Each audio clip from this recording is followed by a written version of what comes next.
Bismillahirrahmanirrahim. Assalamualaikum warahmatullahi wabarakatuh. Nama saya Febi Anggaini, kelas 4B Ilmu Falak.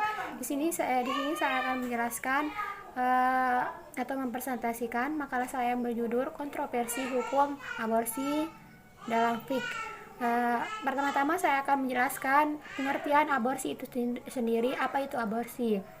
Aborsi adalah suatu perbuatan yang sangat serius karena perbuatan ini merupakan perbuatan yang mengakhiri kehamilan seorang wanita dengan mengeluarkan janin dari kandungan sebelum kandungan tersebut keluar dari kandungan si ibu.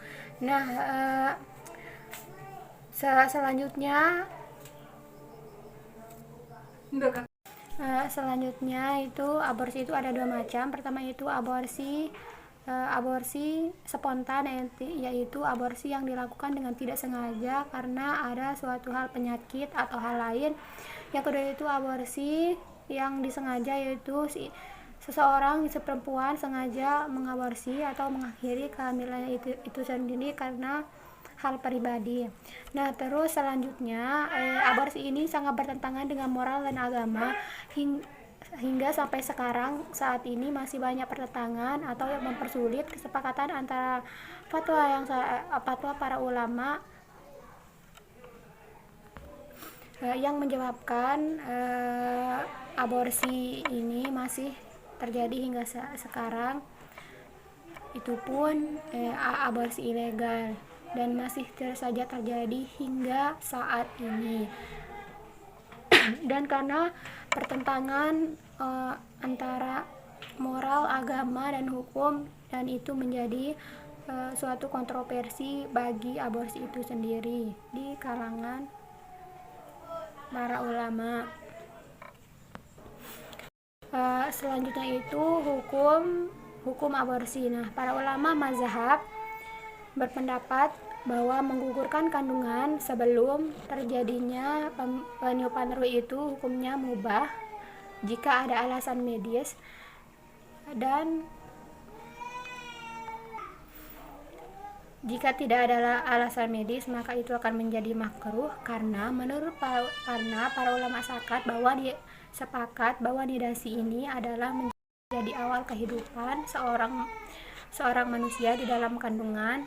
Maka aborsi sebelum nidasi itu diperbolehkan jika ada alasan syara.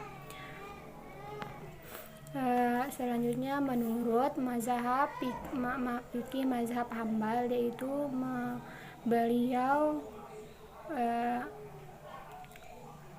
memberikan hukum bahwa boleh melakukan aborsi jika menurut fikih mazhab Muhammad Hambal, beliau itu memperbolehkan seorang wanita melakukan aborsi jika usia kandungannya itu belum 40 hari dengan obatan-obatan yang jelas. Banyak sekali perdebatan atau pendapat para ulama tentang aborsi ini, dan ada juga yang berpendapat bahwa seorang yang melakukan aborsi ini pantas dihukum qisas karena merupakan pembunuhan yang disengaja. Nah, kita berbicara dengan aborsi ini. Nah, sistem aborsi di Indonesia ini juga tidak diperbolehkan atau haram hukumnya karena ini merupakan suatu yang sangat merusak agama dan moral, dan aborsi ini dikategorikan dalam pembunuhan atau pengguguran yang disengaja dalam sistem Indonesia kita ini. Walaupun di Indonesia ini diberi hukuman, sudah jelas siapa yang melakukan aborsi itu diberi hukuman, tapi masih banyak sekali orang-orang atau wanita-wanita yang siap melakukan aborsi karena dengan suatu hal yang tertentu, alasan pribadi yang menyebabkan jumlah orang yang wanita yang melakukan aborsi di Indonesia ini makin tinggi. Lihat dalam data seorang peneliti tentang aborsi ini, bahwa di Indonesia itu tingkat melakukan aborsi itu semakin tinggi. Dan aborsi dalam dalam pasal 346 KUHP bahwa dikatakan di sana seorang wanita yang menggugurkan kandungan secara sengaja akan dihukum penjara paling lama itu 4 tahun. Jadi menurut saya bagi orang-orang yang mungkin hamil di luar nikah, lebih baiknya tidak diaborsi atau bisa dikonsultasikan kepada seorang dokter, karena aborsi ini sangat tidak baik, maupun dari segi agama dan segi kesehatan juga ini sangat tidak baik. Jadi saran saya, jadi jangan sampai membuat hal itu. Dan sebelum terjadinya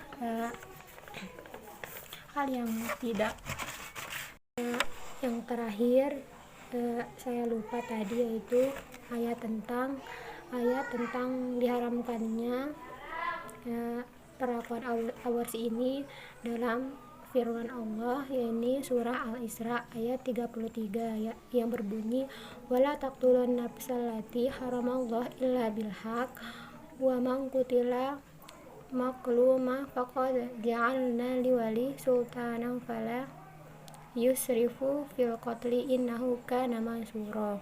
Di sini yang artinya bahwa janganlah kamu membunuh jiwa yang diharapkan Allah membunuhnya, melainkan dengan suatu alasan yang benar. Dan barang siapa dibunuh secara zalim, maka sesungguhnya kami telah memberi kekuasaan kepada ahli warisnya, tetapi janganlah ahli waris itu melampaui batas dalam membunuh, sesungguhnya ia adalah orang yang mendapat pertolongan. Jadi jangan melakukan aborsi, sekali lagi ya. Stop.